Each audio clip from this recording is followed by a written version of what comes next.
After all, she wasn't even 35 yet, and her life was far from over. Finally relaxed after the terrible couple of days, she'd fallen asleep instantly, gripping the steering wheel and staring at the road markings as if at a hypnotist's pendulum, until a local bus had rushed straight at her. "Sasha, honey, what happened? Why did you come in a cab?"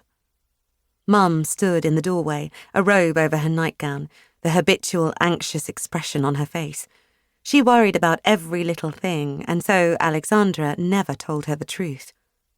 "I stalled on the highway and had to call emergency services. They towed my car to the mechanic. Don't worry, it's some minor issue.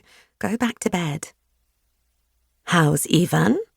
Mum asked, a bit calmer now. "Ivan says hello, he's fine. He'll take care of the cottage's new boiler." Alexandra went into her room. By a previous agreement, her 13-year-old daughter, Anya, was sleeping over at a friend's house. Anya loved sleepovers. She felt cramped in their old 2-room apartment under the watchful eye of her grumpy grandmother and permanently aloof mother. Alexandra didn't blame her. She sat down at her desk, hung her head, and tried to compose her thoughts.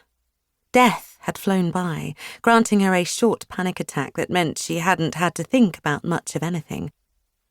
Followed by 40 minutes of euphoria, and now a wave of depression. She glanced at the digital photo frame on her desk, the kind that was fashionable many years ago. The frame shuffled through a handful of sentimental old photos. A young Sasha with her mum at the seaside, Sasha's high school graduation, Sasha's first assembly at the university, Sasha's wedding to Ivan Konyev, Sasha holding a swaddled newborn on the hospital steps, Mum with baby Anya in her arms, and again a young Sasha with her mum at the seaside. The slideshow stopped. The last photo froze in the frame. Sasha and her mum, tanned and joyful, posed at the edge of the surf. The sun lit up the sea, and the red metal buoy glowed in the distance, warning the swimmers not to go beyond it. Alexandra sensed someone's presence behind her back. She realised she couldn't move. "Mum? Is that you?" There was no answer, but she knew it wasn't her mother. And it wasn't Anya. It certainly wasn't Ivan, changing his mind and coming back from the dacha. It was something different. Something simple and unimaginable. Like a bad dream that makes one want to hide under the blanket. "Who is it?" she asked. "It's me," a soft voice said behind her. Alexandra looked back. A few steps away, in the middle of her room, stood a girl of about 20, dressed in jeans and a light jacket, backpack straps on her shoulders. Her hair was pulled back in a ponytail, and her enormous eyes were full of terror, as if she were facing a serial killer armed with a circular saw. Alexandra jumped up. For a few long seconds she couldn't figure out who the visitor reminded her of, and then she shuddered in comprehension of the voice's words and the uncanny valley effect of the intruder's face.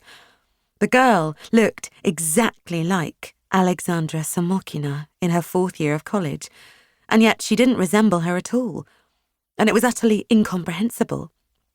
A sudden arrival of a young relative would be shocking and unexpected, but it wasn't insane. Such things did happen every now and then. One could certainly cope with something like that. A sudden arrival of a doppelganger from one's own past, however, especially a strange, distorted doppelganger, was a different matter. Some nightmares make do without monsters and wildfires. It is when they are at their most mundane that they drive humans mad. "Who are you?" Alexandra screamed. The girl blinked and took a step forward, her face growing paler by the second. Alexandra shrank away from her, bumping into the corner of her desk. The girl stretched her dry lips in an apologetic smile and touched Alexandra's shoulder. The world spun around.